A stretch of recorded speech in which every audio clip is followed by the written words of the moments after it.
Welcome to another episode of Mission Compliance, Unleashing Growth Potential for Defense Contractors.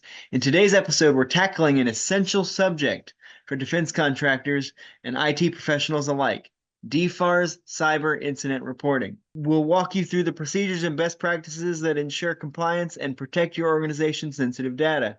From understanding what qualifies as a reportable incident to implementing a robust incident response plan, we've got you covered. Stay tuned for expert insights and practical tips to navigate the complex but crucial aspect of cybersecurity. Ride like the wind, Bullseye!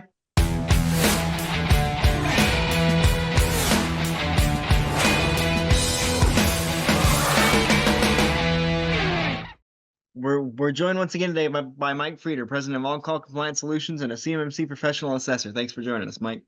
Hey, always a pleasure, Roman. So, Mike, as I said in the intro, today we're talking about cyber incident reporting within the framework of DFARS. So before we even really get into the first question, what is cyber incident reporting for our audience?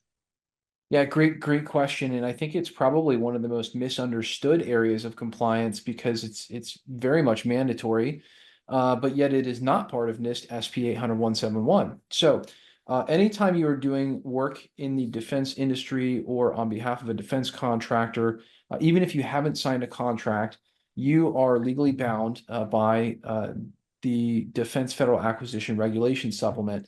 Again, if you are doing work as it relates to the defense sector. So again, if you have a prime or some other client that is telling you, hey, we're going to send you information that's defense in nature, or you become aware that you're doing work that is for defense, then these rules apply to you. Again, how the legal mechanism for that is called the Christian doctrine, and we jump into that in other episodes.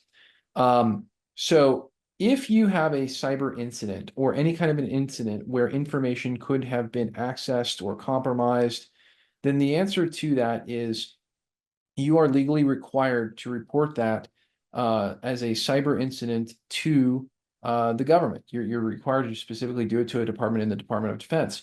So that is outside of NIST SP 800-171. It's not a direct control in NIST SP 800-171. It is a legal requirement in the Defense Federal Acquisition Regulation, specifically the DFARS 252.204-7012, where it states that you must report a cyber incident within 72 hours of realizing that it occurred, so that the DoD can be made aware of a compromise and what may be at stake there. That is the legal requirement. In order to report that cyber incident, you must have on file something called a medium assurance certificate or a medium or a cyber incident reporting certificate. There's only two vendors in the world that you can get that certificate from. One is called WidePoint, one is called IdenTrust. We're big fans of IdenTrust. I think their process is a little easier to go through. And ultimately what this boils down to is the government has to know if there is a compromise of data. They just have to know. So I think for those reasons, it's vitally important that defense contractors have a designated person who does the reporting within their organization, who is, accessible. And, we need to know how to go and correctly report that. So that's, again, a little bit more about that. I think when it comes to cyber incident reporting, a lot of people, there's just so much misinformation about this. They think, if they have something, they want to cover it up. They don't want to report it. It's really quite the opposite. Okay. There's not like a negative consequence when you report a cyber incident. The government understands there are going to be these incidents. They just want to be able to understand what is the damage to them. What is the information that was accessed? That I think is very critical. So I think in that regard, it's critical to understand that you're not going to get penalized because you report. Now, what they may want to do is they may want to investigate that incident so that they understand how it happened and try to help you prevent it from ever happening again. That I think is very important to understand. Again, the goal is if there is an attack, we want to find out who it was. That way we understand what the motivation is, what the danger is, all that kind of stuff. And I think all of that is very important. Again, the address that you would report to, just to have that spoken, is dibnet.dod.mil/dibnet. That is the website where you can go and hit the big red report a cyber incident button and have that posted. Right. So you already touched on you already kind of touched on a couple of these questions in your intro there. So we're going to take this step by step and really try to break this down for our audience. So you already kind of mentioned it, but feel free to add some color to it. What are the key requirements for DFARS cyber incident reporting? Well, the first requirement is to understand what the law is, and the law is that you have to report within 72 hours of realizing there's been a cyber incident. Again, it's a legal requirement, and it's something that is just simply required. It's pretty black and white. We spend a good amount of time with clients deciding whether or not their cyber incident is a real incident that affected CUI or not. In a lot of cases, you may have had some sort of a compromise, but again, the CUI was never accessed. There's no real incident to speak of. That being said, we also deal with a fair number of episodes where somebody wasn't following a NIST control for some reason, and somebody got in and was able to do some damage. Unfortunate. Generally speaking, when those things happen, it's probably because somebody wasn't following one of the NIST controls or it wasn't properly implemented. I'll tell you the number one that we see is email accounts that do not have multi-factor authentication enabled. I don't know why people still don't enable this. I don't know what the big deal is, but it has to be enabled. It's a big thing that will stop cyber attacks, even if they discover your password. It's just mandatory. That's all there is to it. If there's CUI in your email, that's it.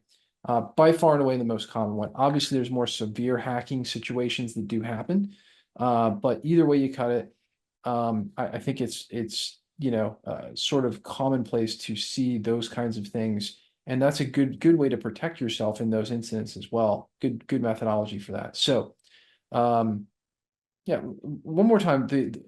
Tell me what the question was one more time. Well, what are the key requirements for DFARS cyber incident reporting?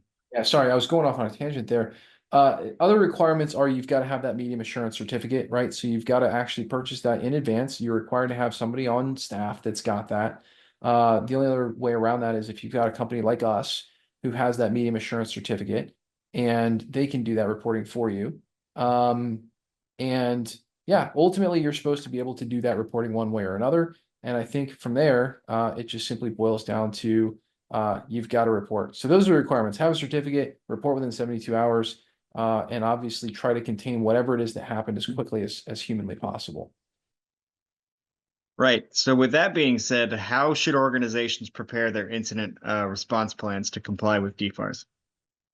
Great question. I mean, the number one thing is make sure you actually really do have somebody with a medium assurance certificate on file. Make sure they've practiced logging into dod.dibnet.mil or dibnet.dod.mil/dibnet.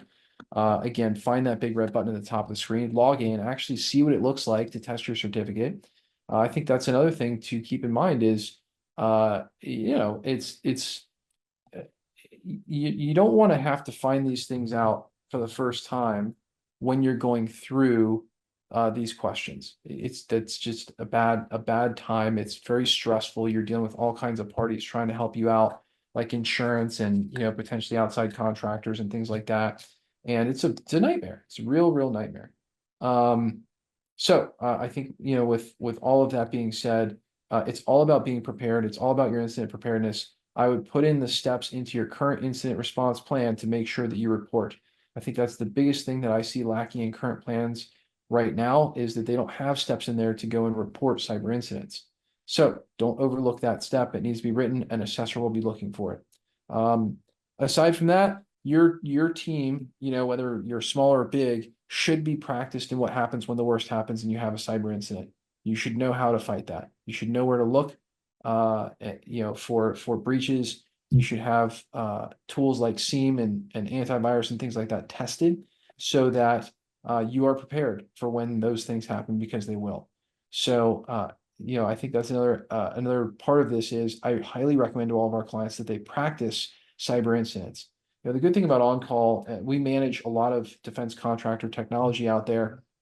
We're practicing incidents every day. We know exactly what to do. We know how to contain it.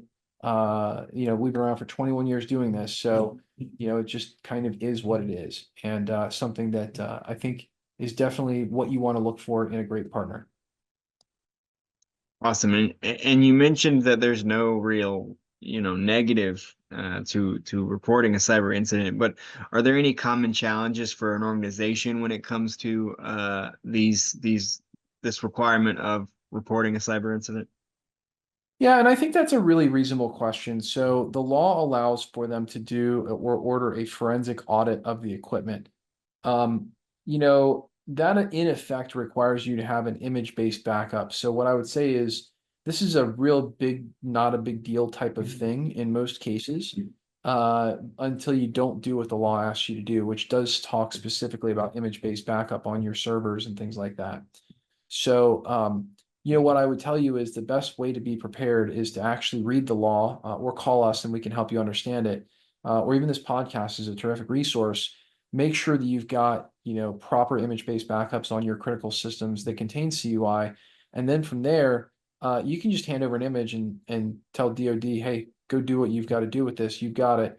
Um, Sadly, for a lot of companies, they don't wind up having the right kinds of backups in place to be able to make a handoff like that. And so then you can get into a worst case scenario where the DoD's got cyber people crawling all over your company trying to figure out what the heck happened. Mhm. Um, that's a substantial challenge. I mean, I've seen companies get shut down, while a forensic audit is going on, trying to figure out what happened. And fortunately, I think it was very quick, but the potential for an investigation to stretch on is significant, which could cause huge problems for a company operating. So, again, how often does that happen? I think rare in my experience. It is not very often that we have a company that the DoD chooses to do a follow through audit, forensic investigation on. But then again, it really depends on what kind of information you're handling and how sensitive that is, and how high value that is to the DoD, which the only people who can tell that are the DoD themselves. This was a great topic. If there's a cyber threat, if something happens, report it within 72 hours. The quicker the better, so it can be resolved. There's no negative. Get it done.